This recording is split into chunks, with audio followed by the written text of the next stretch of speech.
Olá, Floripa, olá, Brasil, olá, mundo, eu estou aqui, André Patunas, e este é o programa Vida Inteligente.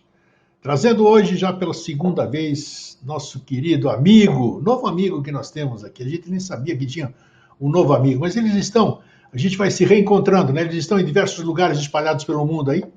Nós estamos trazendo de novo Carlos Cardoso Avellini, ele é jornalista, teosofista, ele é o dono, o owner da Filosofia Esotérica, uma página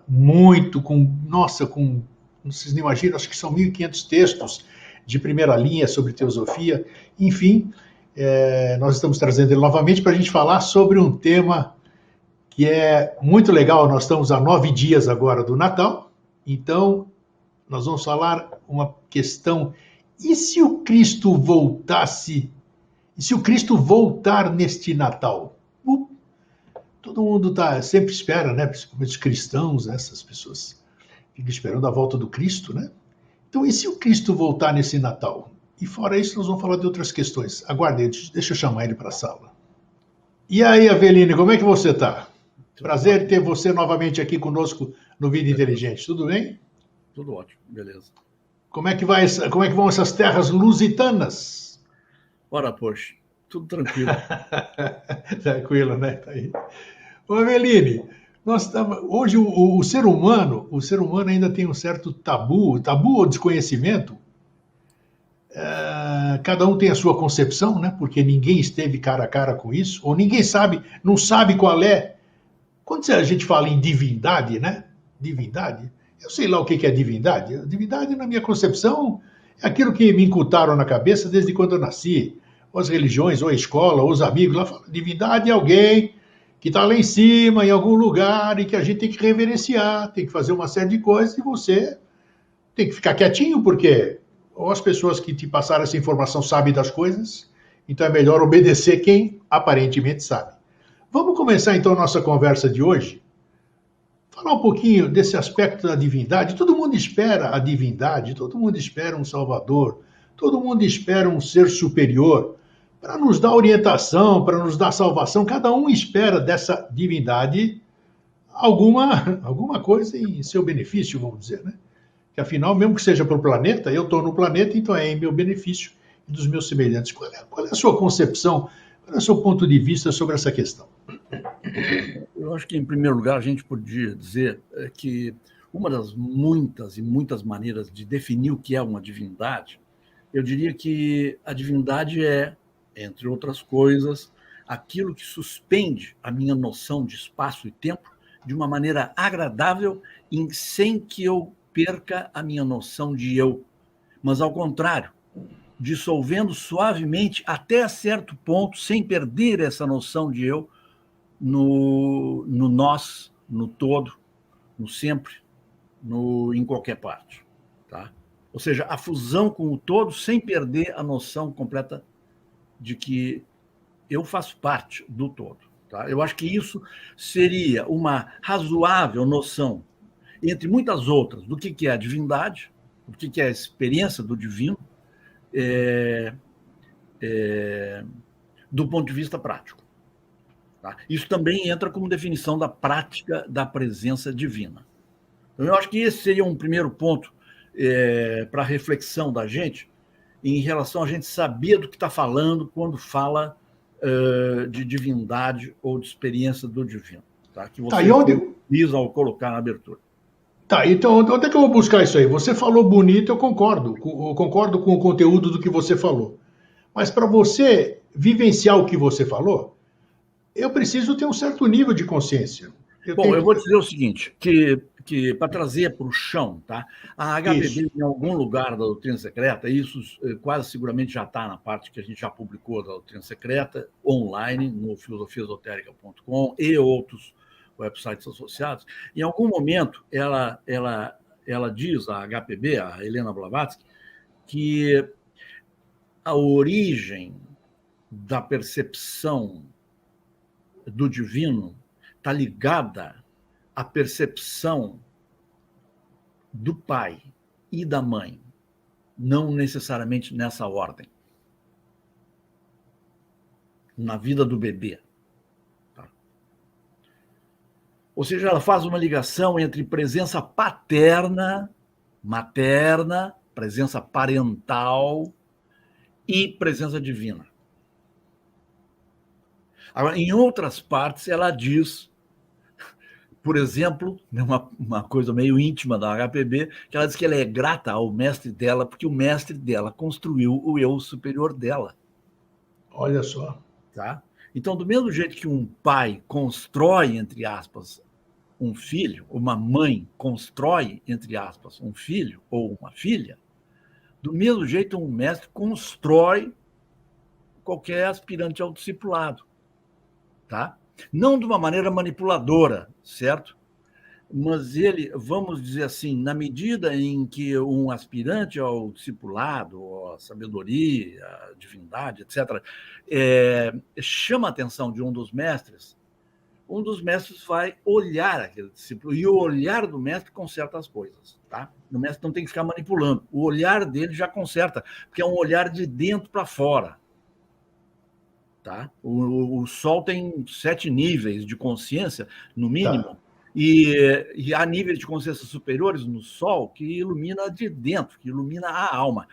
Esse é o tipo de olhar que o mestre dá para centenas ou milhares de candidatos a discipulado que ele pode observar ao longo do tempo e ao longo de várias encarnações. Tá? Então, eu diria, o pai está para o bebê e a criança pequena, assim como o mestre de sabedoria está para o aprendiz, para o aspirante ao discipulado e o discípulo. Tá? Agora, esse mestre que você está se referindo... Só para concluir, a HBB Vai. tinha, portanto, um amor filial pelos mestres, e mais, o Walcott, co-fundador do movimento teosófico, tinha Sim. coisas absolutamente infantis. Uma delas é que uma vez o mestre se materializou junto a ele fisicamente, tá? E ele pediu uma prova de que o mestre está ali fisicamente, não era só uma impressão maiávica, uma presença sutil. O mestre, Sim. então, deixou o turbante materializado para ele. Opa. Esse turbante eu vi, e todo mundo pode ver lá em Adyar, né, na Índia. Existe até hoje, claro, não é um turbante, mas hoje é um pano descolorido, etc, etc, passado do tempo. Né? Então, o Walcott, tá, era o suficientemente infantil na sua postura filial para colocar na sua própria cabeça o turbante do mestre. Tá? Então, a relação filial e paternal entre mestre e discípulo é muito grande. Tá? E esse é um dos motivos pelos quais tem que entrar Freud na equação. Né? Freud entra na equação tranquila do discipulado, a meu ver. Nós temos um texto nos sites que se chama A Psicanálise das Religiões. Opa! Tá? Então, olha a dica aí, pessoal. Respondendo, passando a limpo o que eu falei, e relacionando diretamente com a tua pergunta, eu diria, uma maneira de pé no chão de colocar a questão da experiência do divino também é relacionar a experiência da presença divina com a experiência infantil da presença dos pais. Ou seja, tu tá na presença dos pais, está tudo bom. Tu está na ausência dos pais e as coisas ficam difíceis. Mas quando tu volta à casa paterna, tu volta à presença dos pais, tu, criança, te sentes bem. Eu tenho um texto, tá, em que eu levo isso para a experiência do cachorro. Né? O cachorro, quando está perto do dono, ele está feliz. Verdade. E quando ele está longe do dono, ele está infeliz, aflito, ansioso, etc. Então, eu te diria, metade não, 80% possivelmente das angústias e pressas, ansiedades e agressividades do mundo de hoje, das pessoas de hoje, se devem à ausência da presença divina, à falta de presença divina. Tá? Tem dogmas religiosos, isso aí está sobrando, mas falta a presença divina, falta a percepção de que o divino está aqui e agora. Porque a presença, a consciência da presença do divino aqui e agora, entre nós, imediatamente aqui, traz paz. É aí que eu quero chegar. Bom, Como é que eu posso... O meu pai e minha mãe, eles estavam próximos, os pais estão aí próximos, são táteis, nós podemos mexê-los, tudo isso aqui. Como é que eu posso ter essa segurança? Primeiro, uma pergunta pode parecer sem fundamento.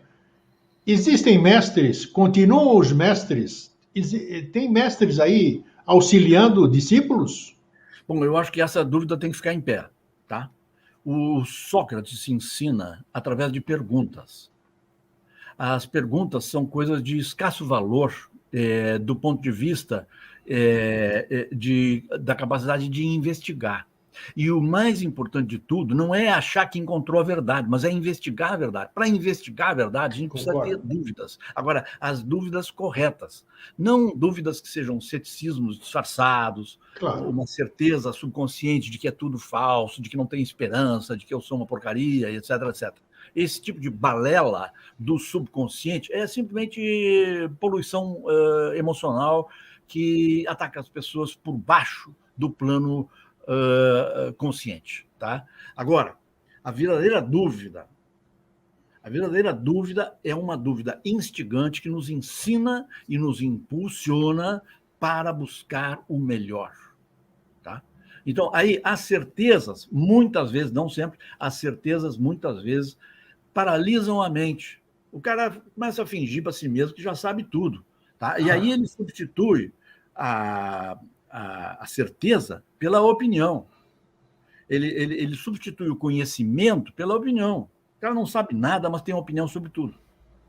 É verdade. Então, por isso é que tu vai encontrar nas cartas dos mestres de sabedoria a ideia de que não interessa que as pessoas acreditem nos mestres.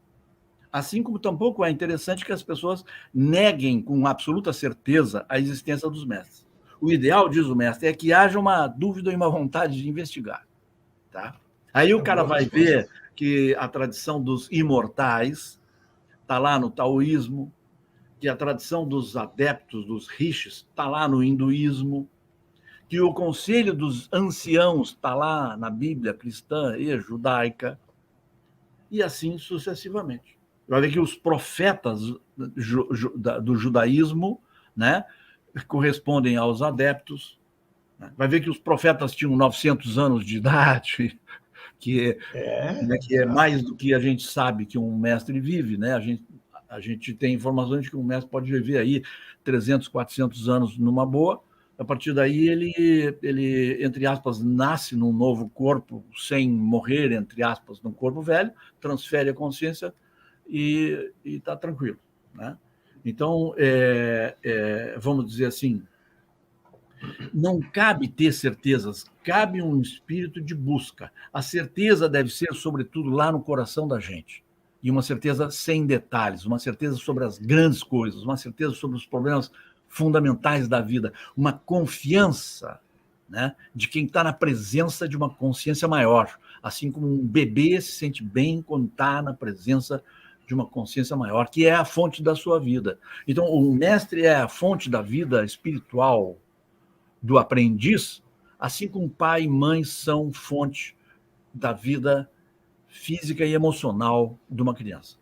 Então, mas veja só, a minha pergunta se originou exatamente pelo que você falou. A partir do momento que você falou sobre essa divindade, sobre essa aproximação, então tudo leva a crer, né, que existe, os mestres estão aí. Né? Então, as pessoas querem ter acesso a essa parceria, vamos dizer, essa proximidade, essa paternidade, ou essa familiaridade com essas. Isso realmente, se você sente isso, da mesma forma como você sente com seus pais, você tem segurança. Uma criança é segura quando está na mão do papai ou no colo da mamãe. Isso aqui é aquela segurança. Então, você disse e deu a entender de que isso é perfeitamente factível, desde que você se sinta que o mestre está te amparando. Né? Então, em assim sendo, o mestre existe. Então, o mestre está aí. Bom, aí nós temos um outro problema. As duas perguntas não estão tremendamente... Vamos encher de problema, legal. Estão tremendamente interessantes. Aí nós temos um outro problema, que é o que é o mestre. Ah, legal. Isso aí. Tá? por exemplo, eu comprei outro dia uma das inúmeras versões que a gente consegue aqui em Portugal da Santa Ceia, tá? Então, lá no Sim, centro tem Jesus, né? É uma Santa isso. Ceia, uma estatuazinha, né? Uma esculturazinha miniatura da Santa Ceia. Lá no meio está Jesus com um sol atrás da cabeça, tá? Aí eu te pergunto, Cristo está ali? É isso que é o Cristo? Ou isso é só um símbolo externo de Cristo? Cristo é uma palavra que significa adeptado, que significa adepto, isso é linguagem teosófica, mas que significa um imortal, Tá. né? O que significa a palavra Cristo? Isso aí nós temos pano para manga, tá? Mas eu diria que vamos começar pela questão de o que é o mestre. Nós temos um texto nos nossos websites que se chama A Lei da Simetria. Tá? Os mestres escrevem nas cartas que, para cada passo dado por um aspirante ao discipulado na direção deles, eles são obrigados a darem um passo na direção do aspirante. É claro que esse passo não é assim, dizer, mestre, estou querendo uma orientaçãozinha. Tá? É um passo existencial. Não é um passo Entendo. verbal. Tá? Um passo existencial de aprofundamento da minha vida, né? De autorresponsabilidade crescente e etc., vai acender uma luz. Essa é outra coisa que eles dizem nas cartas. Vai acender uma luz búdica, uma luz budmanásica, uma luz de alma, no meio do escuro vale, ao pé das montanhas onde vivem os mestres. E essa luzinha, pequena, intermitente, frágil, precária, vai ser detectada pelos níveis superiores de consciência que vão passar a observar essa luz. Essa luz não sabe que está sendo observada. Tá? Então, o mestre observa um aluno ou um futuro aluno muito antes do aluno saber que o mestre existe. Assim como um nenê é amado e protegido muito antes do nenê dizer, olha, eu tenho um pai e uma mãe. Tá? Verdade. Aí Boa, também nós boa temos a semelhança. Tá? analogia, sim. Então, o que é o mestre? Devido à existência de uma coisa incômoda, às vezes, e às vezes belíssima, chamada lei da simetria, o mestre só pode se aproximar de um aspirante na medida em que o aspirante se aproxima dele, não verbalmente, mas de fato, existencialmente. Isso significa que há uma outra simetria na relação entre eu e a minha alma espiritual e a relação entre a minha alma espiritual e o mestre. Porque o mestre não vai ser o mestre do Carlos terrestre, nem do Eustáquio, nem da Maria, nem do José, etc. Tá? Os mestres dizem nas cartas, nós não temos nada a ver com o indivíduo de carne e osso. Nós temos a ver com a alma espiritual das pessoas. Tá?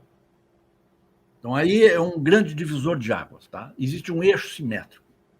Se eu for um bom aprendiz da minha alma espiritual, leia-se Antakarana, que é a relação, a ponte, a escada de Jacó entre o eu superior e o eu inferior. Se eu for um bom aluno do meu eu superior, o meu eu superior, não eu, o meu eu superior vai ter a chance de ser um aluno de uma inteligência que é essencialmente divina, anônima, e secundariamente ainda usa como instrumento uma individualidade humana, como é o caso do mestre de sabedoria.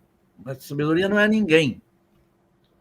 Em última instância, a alma dos seres humanos também não tem nome, não tem sobrenome, não tem Não. CPF, não tem documentos pessoais, não tem endereço, não tem data de nascimento e não morre jamais. Ou seja, nós somos anônimos, a nossa essência é anônima.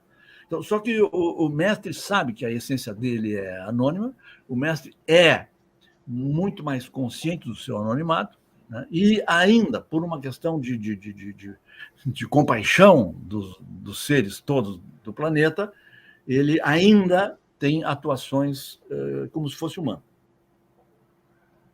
Puxa, vai me fazer pensar muito. Então, Bacana. nós precisamos ser bons discípulos e bons mestres até esse ponto, né? Porque nós temos que ser um pouco os nossos próprios pais, os nossos próprios treinadores, os nossos próprios conselheiros. Quer dizer, uma parte da nossa consciência está um pouco mais elevada e a outra parte é um pouco mais infantil, né?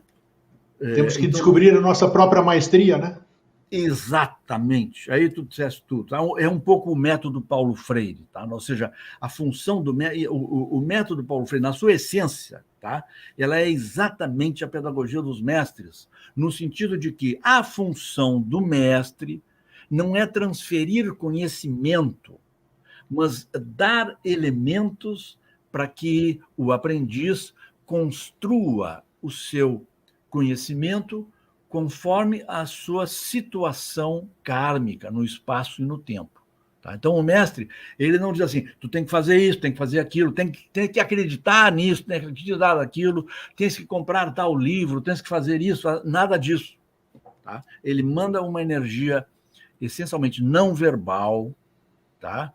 Isso quando chega na etapa dele inspirar uma pessoa. Mas, sim, essencialmente, vamos deixar isso de lado, essencialmente ele manda energias, né, como diz a Carta de 1900, que a gente já falou noutra conversa, ele manda energias elevadoras, inspiradoras, que vão chegar de diferentes maneiras a pessoas variadas.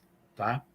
Então, assim, o meu contato com o mestre, ele vai começar no meu contato comigo mesmo, no meu contato com a minha alma. Agora eu te pergunto, eu paro o mundo para ouvir a minha alma? Para nada. Quantas vezes por dia? Com que profundidade? E paro o mundo e volto ao mundo em paz? Ou paro o mundo, escuto minha alma, volto ao mundo e fico tomado pela indignação, ou pelo desespero, ou pela inadequação, né? Então, vamos dizer, essa alquimia toda precisa ser feita, tá? De maneira que a relação com um mestre de sabedoria surja como quem não quer nada.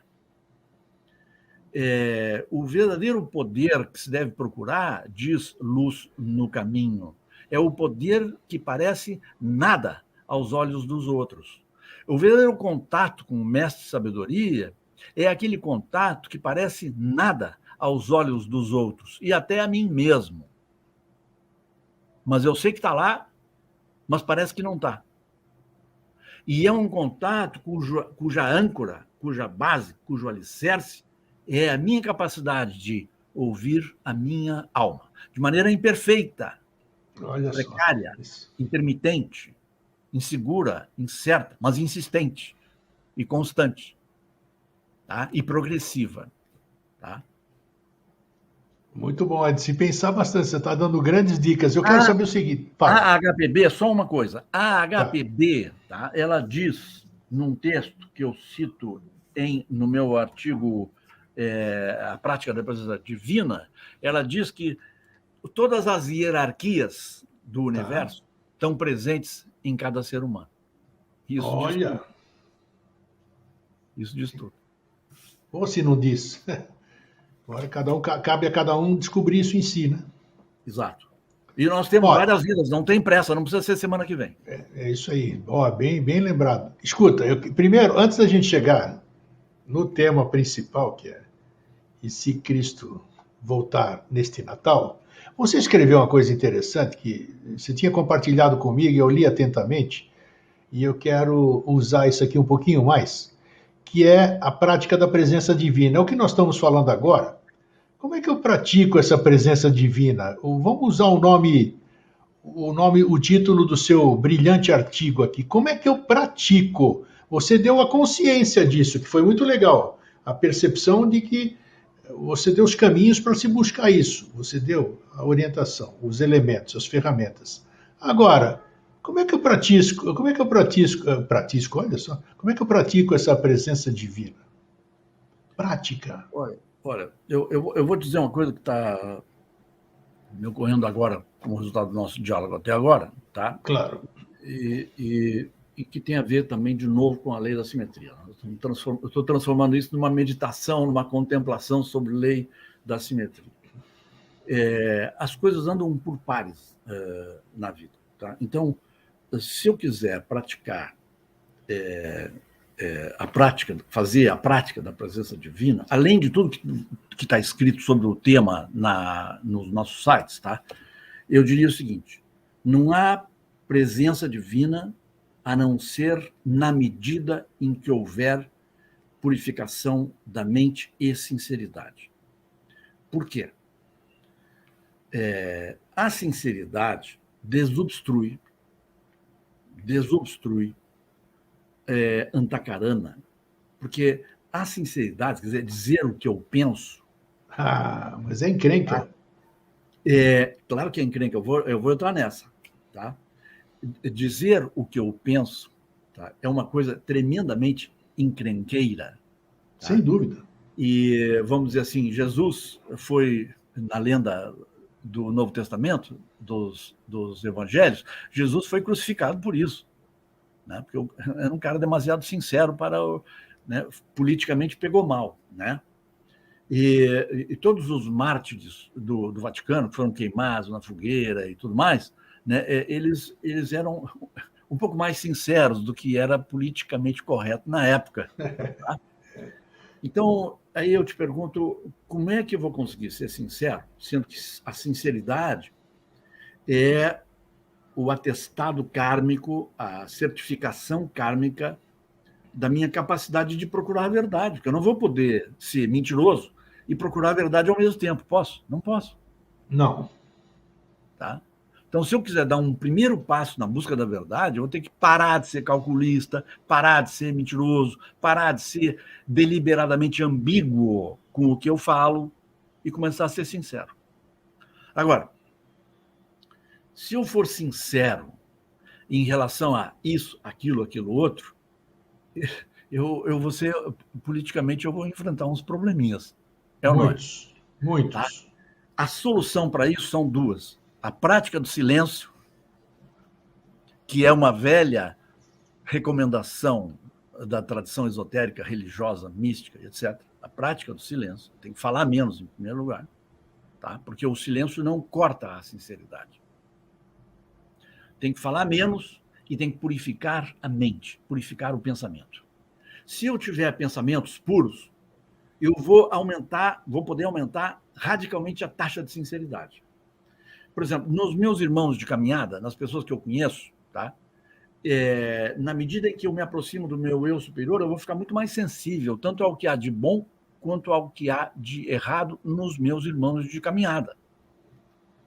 E o jeito de eu não pensar nos defeitos deles de maneira exagerada é eu lembrar de olhar para eles do ponto de vista do meu eu superior e olhar para eles do ponto de vista do eu superior deles. Ou seja, uma espécie de namastê consciente e permanente. O eu superior em mim saúda o eu superior nos meus irmãos. Ou seja, eu elevando o meu nível de consciência, eu vou poder ser sincero. Agora, se eu ficar lá embaixo, no nível de consciência do eu egoísta, egocêntrico, competitivo e etc., é claro que eu não vou poder jamais abrir a boca sem ser mal educado. Tá? Então, aí entra, não é a prática do perdão, mas a prática do discernimento e a capacidade de ver os seres humanos todos como, vamos dizer assim, aspectos externos de almas espirituais. Se eu reconhecer que todos têm alma espiritual, eu vou mais devagar com as críticas. Não quer dizer que eu não deva exercer o dever da crítica, porque a crítica é importante e é necessária, mas ela deve ser calculada a causar o mínimo de dano e o máximo de ajuda. Tá? Então, tu perguntaste, né, de que jeito eu posso, vamos dizer assim, avançar na questão da prática da presença divina Exato. no mundo de hoje, tá? A prática do silêncio ajuda, a prática do pensamento positivo ajuda, e ver a todos como aspectos do grande todo universal ajuda também. Tá? Para isso, eu tenho que ter uma autoimagem correta. Tá? Isso aí é que está. O Maxwell Maltz escreveu algumas coisas fundamentais. Né? Ele tem alguns livros, tem pelo menos um texto dele. Como é que é o nome dele? Como é que é o nome que você citou aí? Maxwell Maltz. Maxwell é M-A-X, Weld, W-E-L-L, e M-A-L-T-Z, Maxwell Maltz. Se botar Maxwell Maltz nos nossos sites, né, ou a palavra autoimagem, tu vai provavelmente chegar nele. O nome chega lá direto. Mas ele escreveu coisas fundamentais sobre autoimagem, tá? Colocando o que eu acho que é perfeitamente coerente com a teosofia clássica, embora ele seja do século XX, ele é um cirurgião plástico, tá? que chegou na filosofia e chegou corretamente na filosofia. Então, depende da autoimagem que eu tiver. Será que eu tenho uma autoimagem de mim como ser fundamentalmente eterno, fundamentalmente espiritual, fundamentalmente verdadeiro e secundariamente, né, capaz de errar, iludido pelos 5 sentidos materiais, etc., etc., né? Ou será que eu sou um cara que, lá no meu subconsciente, acho que eu sou uma porcaria e tem que provar para os outros que eu sou mais porcaria que eles, etc., etc., tá? Então, se eu tiver contato, se eu for dono de um contato forte com o meu eu superior, tá? Eu vou ter prazer em perceber que eu não sou nada, mas que, ao ser nada, é como se eu fosse a lei universal. Mas essa busca que você está falando, ela causa... Eu entendo uma parte do que você está falando, porque para você entender, você tem que vivenciar isso. Se você não consegue vivenciar o que a pessoa está falando, para você não vale nada, vamos dizer. Mas quando você começa a sentir, é interessante, você sofre um choque, não sei como é que eu posso definir, muitas coisas a gente não pode definir através do verbo, né? Mas realmente eu, por exemplo, quando eu chego perto de alguma das coisas que você acabou de dizer, eu me sinto um ser inferior, porque quando eu constato todos os defeitos que eu vejo em mim, eu acho que eu estou mais longe do que eu pensava. Quer dizer, já é um... Você está entendendo o que eu quero dizer? Hã? Aí voltamos à simetria. Tá? Quer dizer, vamos ver se eu consigo fazer um desenho aqui para... Vamos lá, vamos ilustrar.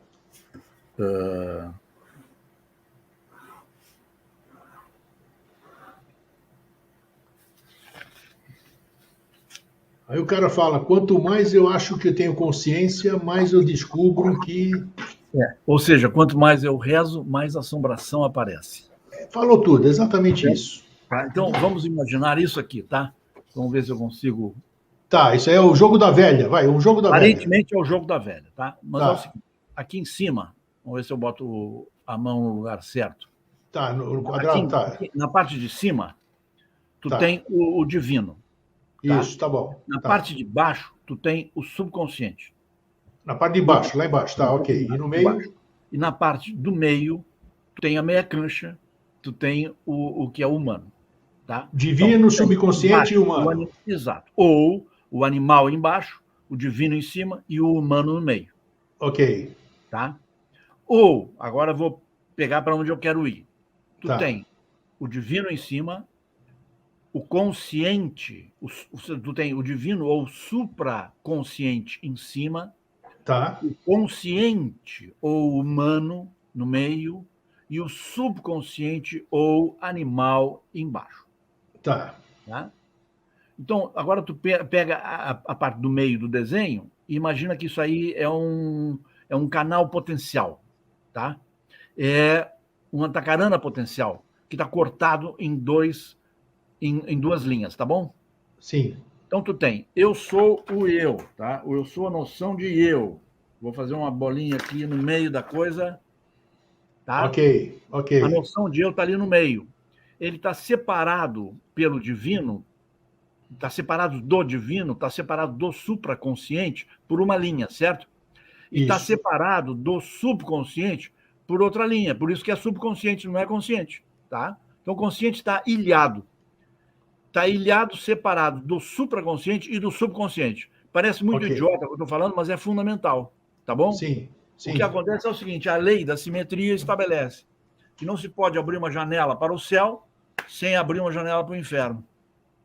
Não se pode abrir uma janela para o superior sem abrir a mesma janela, do mesmo tamanho, para o porão.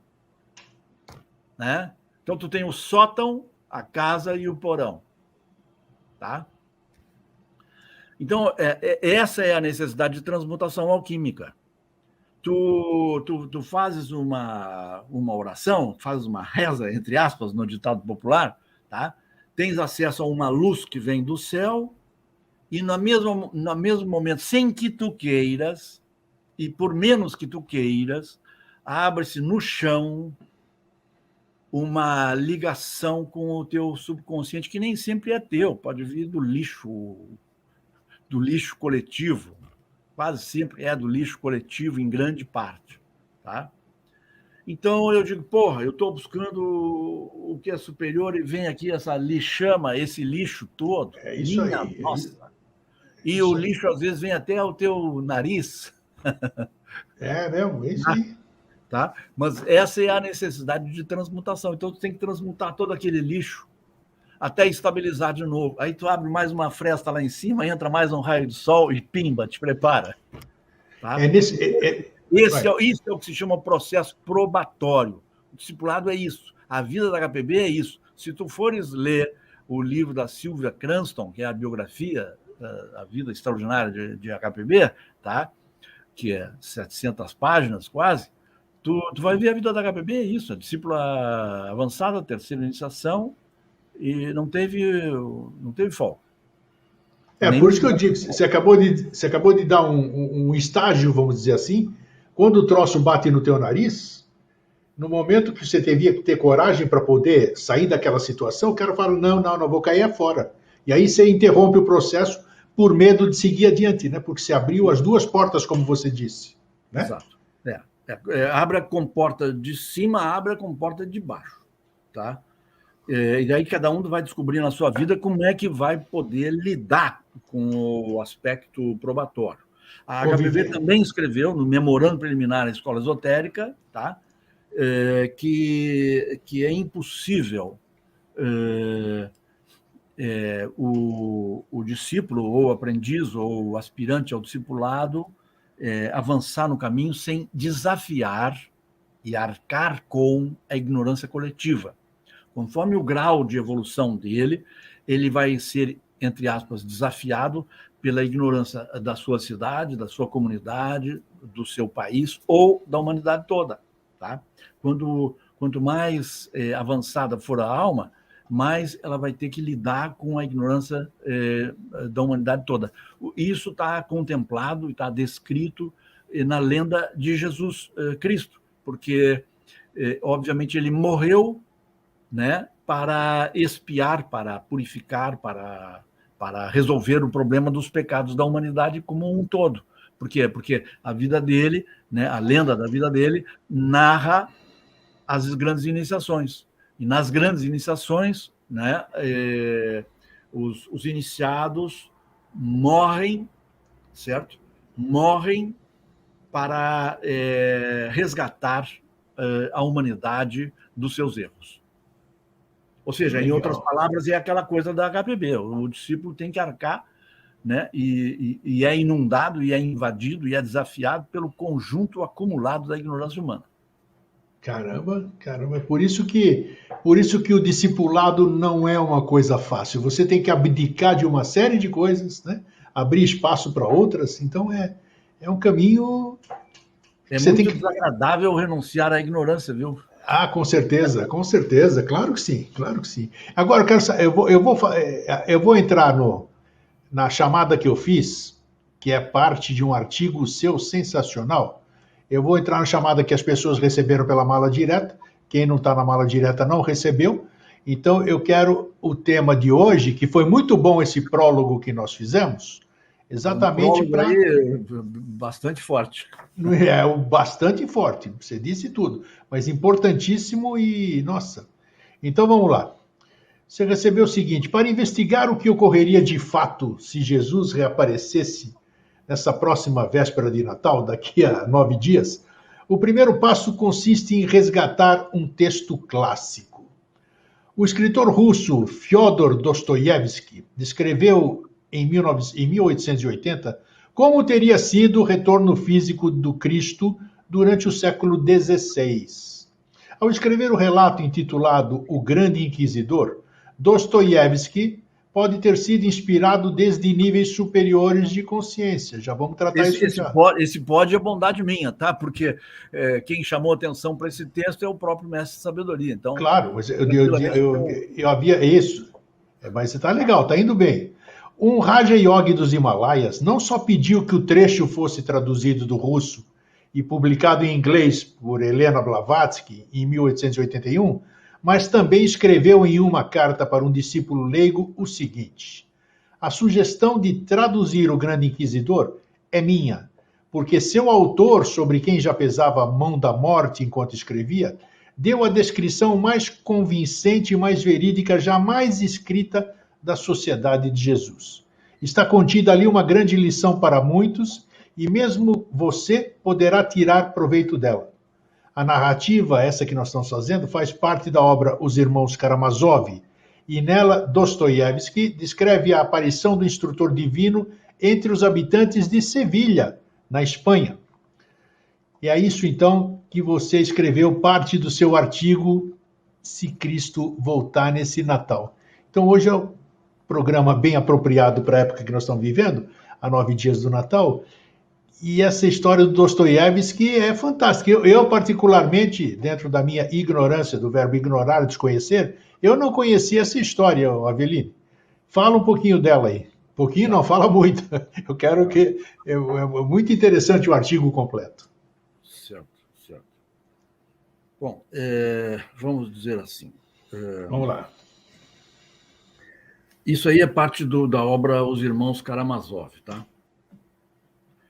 E esse episódio aí que tu resumiste também, citando, mostra como os grandes escritores, tá, que trazem uma emoção profunda e espiritual para os seus leitores, estão na área de trabalho dos mestres de sabedoria. Tá? Então, o mestre conhece Dostoiévski, o mestre conhece todo mundo que está ali discutindo a questão humana e inspira esse pessoal. Tá?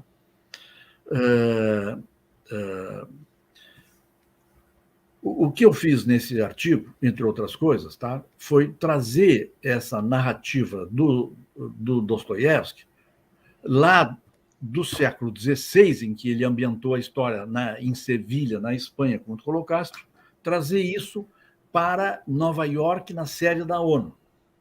Olha que legal. Então, vamos dizer, o que aconteceria isso se um dos mestres de sabedoria dissesse: olha, eu vou fazer de novo aquele teste que foi solicitado pelos nossos discípulos ingleses, né? E vou fazer de novo aquele teste de aparecer diante do mundo externo, tá? E vou aproveitar a memória coletiva do episódio da suposta volta de Jesus e vou aparecer com as características do Jesus no meio do trânsito, naquela avenida que fica na frente do pátio da frente da sede da ONU, tá?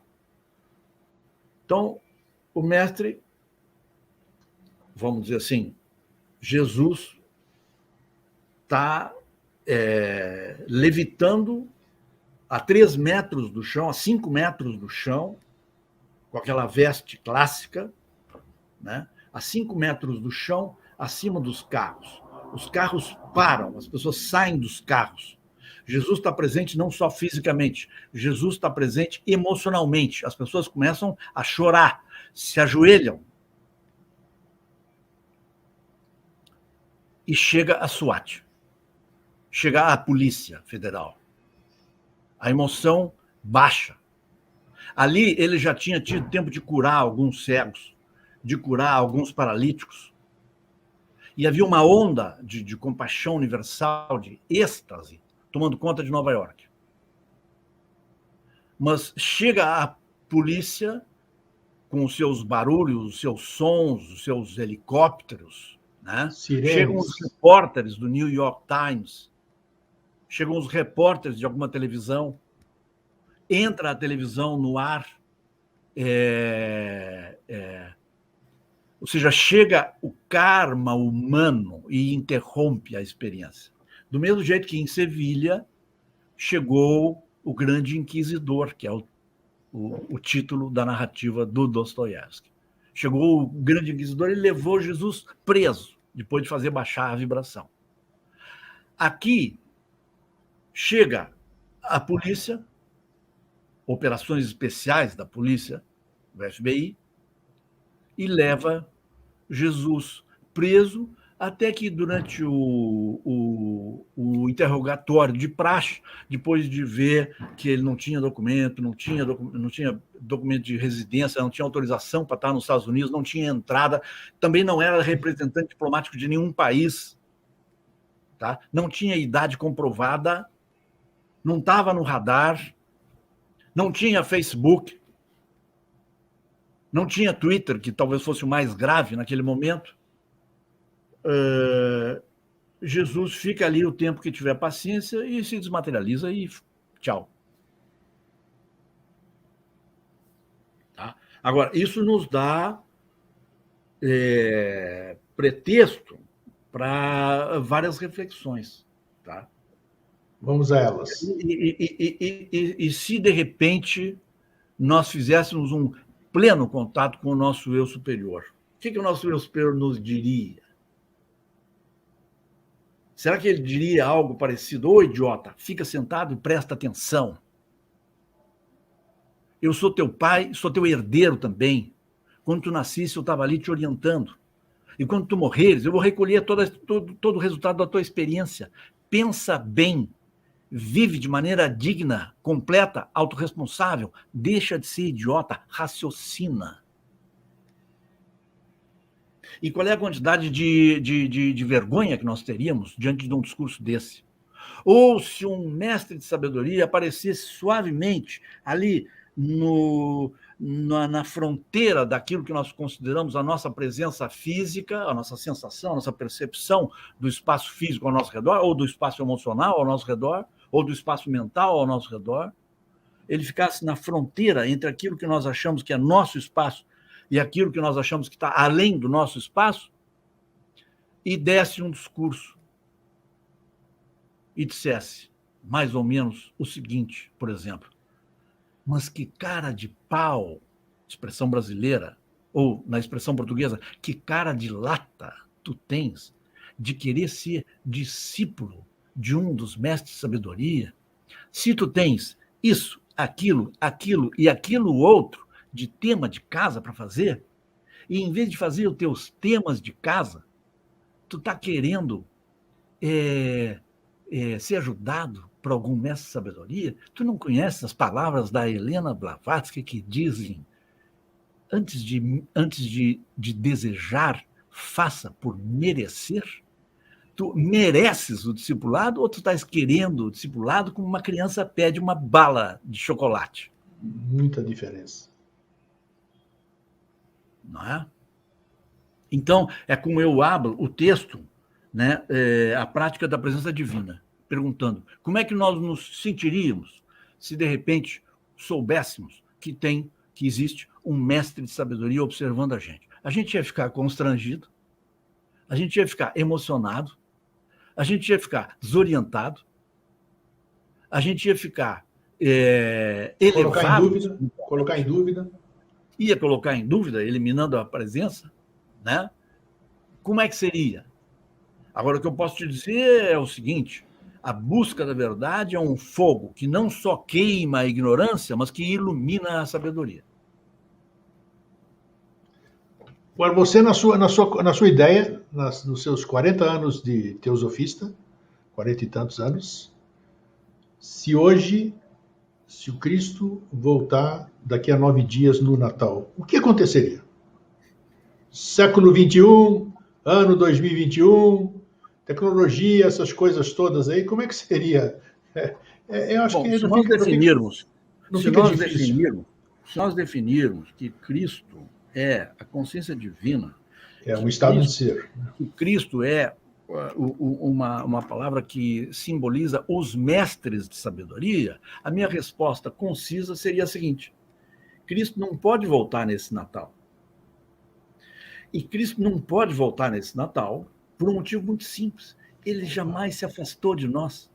Aham. Sim, mas aí alguém vai perguntar onde é que ele está? Ah, e aí Onde eu é que ele está? respondo. E aí eu respondo, muito bem, você está perguntando onde é que ele está, e eu te pergunto da minha parte. E onde é que ele não está? Boa, então é isso aí, né? É um, é um estado de ser. O Cristo está. O Cristo em grego, você sabe que eu sou grego, né? Christos significa ungido. Então, ungido é alguém que recebeu. Então, esse ser é um estado de ser, na verdade, né? Então, você Claro. pode ter o estado de ser de Cristo em si, né? Então, realmente, ele não foi embora, ele está sempre aí, basta você descobri-lo. Então, essa que seria, vamos dizer, a volta verdadeira do Cristo à Terra. Não sei como é que é o Sim, seu sim. ponto de Eu vista. acho que isso, no caso da gente definir presença como sintonia, tá? Isso, tá Agora, aí, esclareça. a presença sem sintonia é como uma espécie de não presença. Tá? Porque, por Concordo, exemplo, claro, naquela claro. cena que a gente imaginou, que aparece a polícia e pede os documentos, né? Aparece o Departamento de Operações Especiais da Polícia Federal dos Estados Unidos e exige documentos, Isso num país super cristão, né? Que é os americanos, né? claro. Né? Aí, então, você não tem a presença, porque não tem a sintonia. A polícia não está vendo nenhum Jesus ali, não está vendo nada de espiritualmente interessante. Ela está vendo um imigrante ilegal. É isso aí. Né? Então, vamos dizer assim, agora também é útil, tá? Eu acho que a história do Dostoiévski, que eu procurei adaptar como um exercício de prática da presença divina para o tempo atual, é útil, sobretudo, para a gente observar como funciona a reação contra a presença de um sábio. E Boa. na origem dessa recomendação que o mestre faz para que o Alfred Sinnett leia essa narrativa, na origem disso está a série de pressões exercidas pelo Alfred Sinnett, discípulo leigo inglês, jornalista também, tá? Pedindo que o mestre fizesse materializações de xícaras, materializasse isso, materializasse aquilo. Ele queria que o mestre materializasse em Londres um jornal da Índia ou na Índia um jornal de Londres em poucas horas, tá? Que naquele tempo dependia de navio, né? E o mestre diz que não, e diz que não é por aí, que se nós exagerarmos em fazer fenômenos, o que vai acontecer é uma perseguição tremenda contra o movimento teosófico, que leva ao pânico.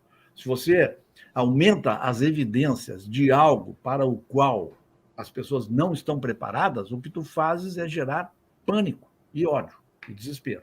Né? Então, tem que ser suave. A voz da consciência deve ser suave, deve ser gradual e uma voz mais ou menos silenciosa. Ela deve sugerir coisas, não adianta querer empurrar a ponta de faca goela abaixo.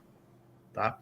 Então, foi nesse contexto que o mestre, né, um pouco que ilustra o que aconteceria se, de repente, um mestre de sabedoria, né, começasse a discutir todas as coisas do cotidiano na Índia daquela época, né, ou na Inglaterra daquela época. Não tem condições. Os mestres vão ter que sempre contar com os aspirantes à sabedoria para passar uma coisa suavemente. Bom, nós estamos quase terminando aqui e nós estamos agora, repito, a 9 dias do Natal. É a época que as pessoas se desarmam, né? Quer queira ou quer não, é uma época que não interessa, hoje virou tudo comercial, esquece-se o verdadeiro sentido de Natal, o que Natal quer dizer e tal. Só um pouquinho, 9 dias dá uma novena. Se você está vendo isso em 9 de março de 2031, não importa. Sim. Nos próximos 9 dias você pode fazer essa reflexão. Perfeito, é isso aí que eu quero chamar. Então, ela é mais propícia por estarmos tão próximos do Natal, que o Natal tem toda uma história, uma energia, uma maia, não importa. Mas é que as pessoas estão mais abertas, menos violentas, sei lá como é que eu posso definir. Qual é, considerando tudo isso aí que nós falamos, que é importantíssimo desde o primeiro minuto do que nós estamos conversando aqui. E Natal não é só 25 de dezembro. Aí é que tá. Natal ocorre em qualquer dia do ano em que você nasce ou em que Cristo nasce. A consciência crística nasce. Pode ser em fevereiro, março, abril, tanto faz.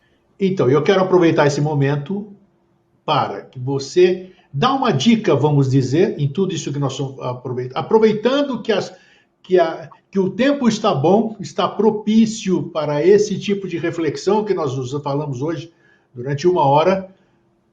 Que dicas você dá? Que sugestões você dá? Cada um, claro, dentro do seu livre-arbítrio, faz o que bem entender com o que você vai falar. Claro. Mas esse momento aí, o que as pessoas podem fazer por si mesmas?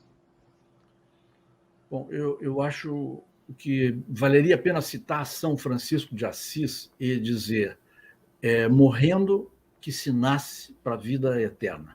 É morrendo para as ilusões do eu inferior que nós nascemos para a verdade que é percebida pelo eu superior. É morrendo a ignorância que nasce a consciência crística em nós. Você tem uma literatura, vamos dizer, que seria um start, um início para que as pessoas possam fazer... Eu quero fazer um monte de coisa, mas eu não sei por onde começar, eu não sei como é que eu posso fazer uma autoanálise minha, como você disse durante o programa, né? Como é que é? Então, existe alguma leitura, pode ser um artigo seu, pode ser algum livro que você recomende, que dê de uma forma inteligível, os primeiros passos para isso. O primeiro passo, ele ocorre ali onde cada leitor nosso está. Então, eu não posso, tá, passar uma compota, né, uma coisa fechada em uma lata, dizendo, é isso aqui o pacote, tá? Mas aí é que entra a questão de cada um ser o centro da sua própria aprendizagem e, de uma certa maneira, cada um ser o seu próprio mestre e seu discípulo. É o princípio da autorresponsabilidade. Agora, se os nossos ouvintes que estão pensando junto com a gente agora, nesse momento isso. Já não é só o dia em que esse programa está indo ao ar pela primeira vez, mas qualquer momento que esse programa for observado, ouvido, né? A pessoa que está ouvindo a gente nesse momento, ela pode olhar em www.filosofiaesotérica.com. Ali, por exemplo, tem uma seção, tem várias sessões temáticas, tem uma sessão temática sobre cristianismo. E ela pode pegar, pelo critério da afinidade, o texto que chama mais. Ou ela pode ir para qualquer sessão e pegar o texto que chama mais, entendeu? Ou ela pode ir na pesquisa do site e botar lá a palavra que chama mais. Por exemplo, se ela está enfrentando um sofrimento, nós temos vários textos e uma relação de textos sobre a dor humana e a vitória sobre o sofrimento, tá? Então, o que eu estou vivenciando, seja quem eu for, e viva eu onde eu viver, o meu aqui e agora é o ponto de partida. E cada passo que eu dou, em qualquer momento, é o passo principal e o passo primeiro da minha caminhada. Muito bom, porque o que o Aveline disse em resumo é você olhar qualquer um dos artigos no site filosofiaesotérica.com e ver aquele que vai reverberar com você. Você já está começando a verificar aquela empatia com aquilo que você vai ler. E né? às Então, vezes tem que ler primeiro parágrafo, não gostei, vou para outro, entendeu? E vai isso, até que dá o clique. isso, assim que começa tudo, né? É. Toda grande caminhada começa impreterivelmente pelo primeiro passo. E Isso, ler devagar, ler parando, ler se perguntando, muito bem, e o que isso significa para a minha vida agora? é isso aí. Aveline, muito obrigado. Olha só como quando a conversa é boa, vai rápido, né? Mas nós vamos ter outras conversas aqui. Então, Obrigado, aproveitando a amigo. oportunidade e a data, apesar de ser uma data universal, eu desejo a você e aos seus familiares um grande Natal, um feliz renascimento, que a gente possa ter saúde para poder continuando o que por livre-arbítrio escolhemos fazer, né? O É isso mesmo aí. para todos. É isso. Fraterno abraço e até a próxima oportunidade, Avelino. Obrigado. Obrigado, um abraço. Gente, quanta informação, dá para a gente deglutir isso aqui, para a gente agora fazer a digestão disso, é muito bom. Então, assistir, rever, intuir, se permitir e as coisas começarão a fluir. Se a gente quiser, tudo é possível. É isso. Fraterno abraço para vocês, um Feliz Natal, tudo de bom e até a próxima oportunidade. Tchau.